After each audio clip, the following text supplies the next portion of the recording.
everybody. I'm Larry Ridley, and this is the NFL on EA Sports. Mother Nature has decided to show up here, and rain is sure to have an impact on this game. Ball security will come into play, as both teams will have to deal with some very slippery conditions. It's the Seahawks going up against the Jets. So with that, let's get up to MetLife Stadium.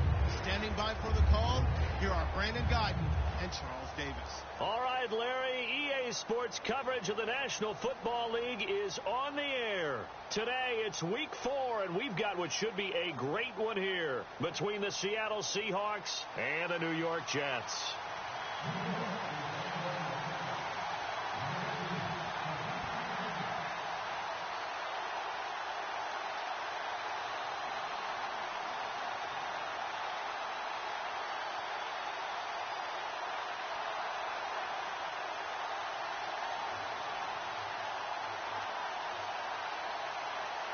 Seems like we were just starting training camp, but here we are in October, and off we go on EA Sports. Tyler Lockett now with a return.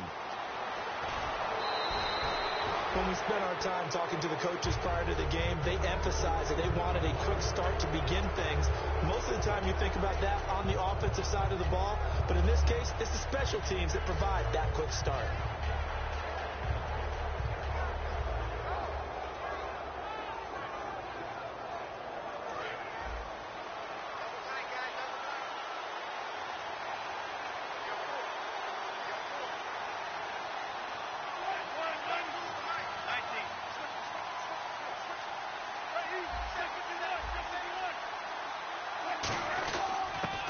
They'll give it to him right up the gut. And this defense feeling the encouragement. They stop him at the line of scrimmage on the first play of the afternoon.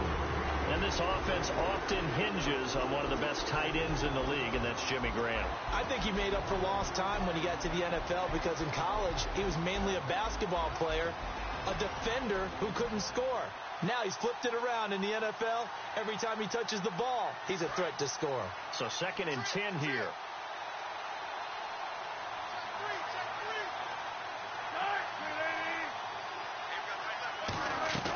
Now Wilson on 2nd down.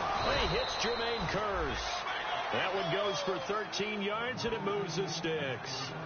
And there they went crossing route against the zone defense. What do you think of that? Takes real coordination between the passer and the receiver because you've got to read those zones and where the open spots are and be on the same page with the guy throwing the football.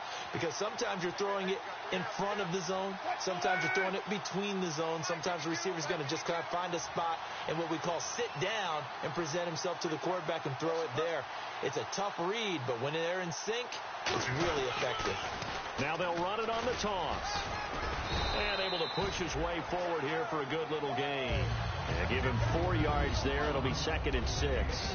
Partner, your thoughts on this D-line? I love a unit that can control the run and get out to the passer. This is an all-around terrific defensive front. Hard to move the ball against them on the ground, and then when you want to throw it, look out. Here they come after the quarterback. Now they'll run it on the toss. Penalty marker is down here. And now off to the races down the right side. And he'll take this into the end zone. Now hold on here. We do have a flag down. So let's see what this is about. So the defense has put them in a tough spot. It's 2nd and long.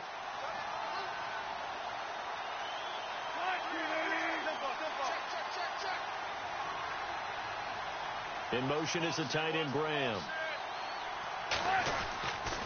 Now they'll run it on the toss. And this one goes nowhere. Losing yardage on the play back at the 46.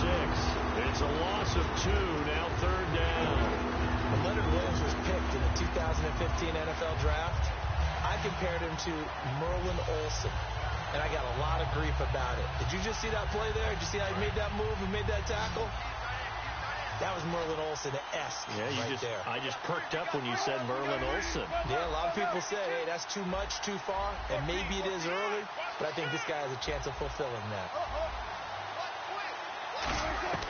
3rd and long. It's Wilson being chased out left. Now he'll let it go on the run. Deep left side. Looking for Baldwin. Intercepted. Picked off by the former first-rounder, D. Milliner.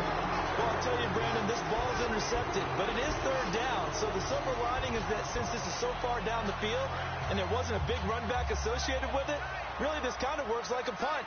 It's not an altogether bad result. Here's Matt Forte with his first carry. And he's going to be taken down shy of the 10, right around the 9-yard line. Just a yard on the first down carry, so it's 2nd and 9. And here are the starters offensively.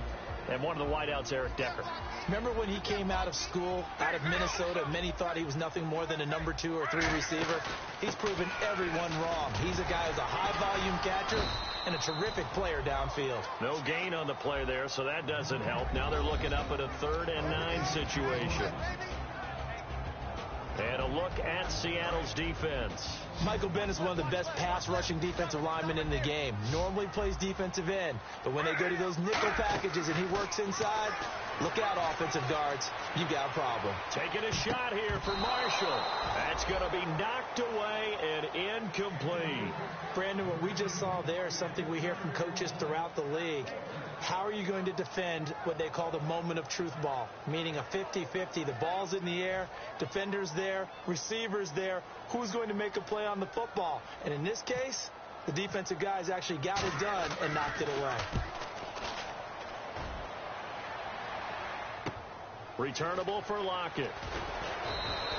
It's a 45-yard punt and 8 off.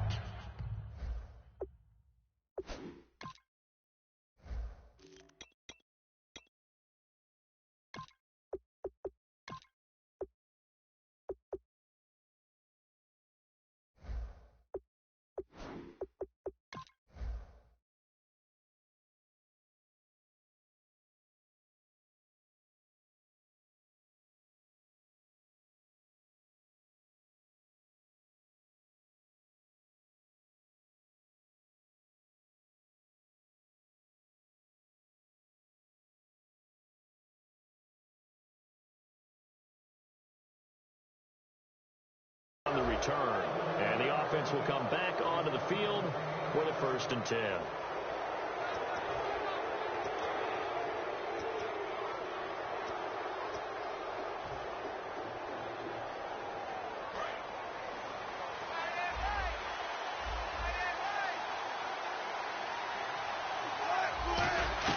Trying to shake off the interception. He'll look to throw, and almost intercepted.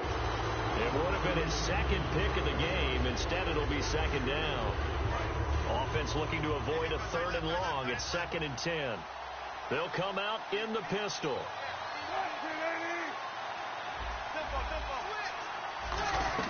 Again on 2nd and 10. It's Wilson trying to lay one up deep. And incomplete there. A nice hit. Jars the ball free and brings up 3rd down.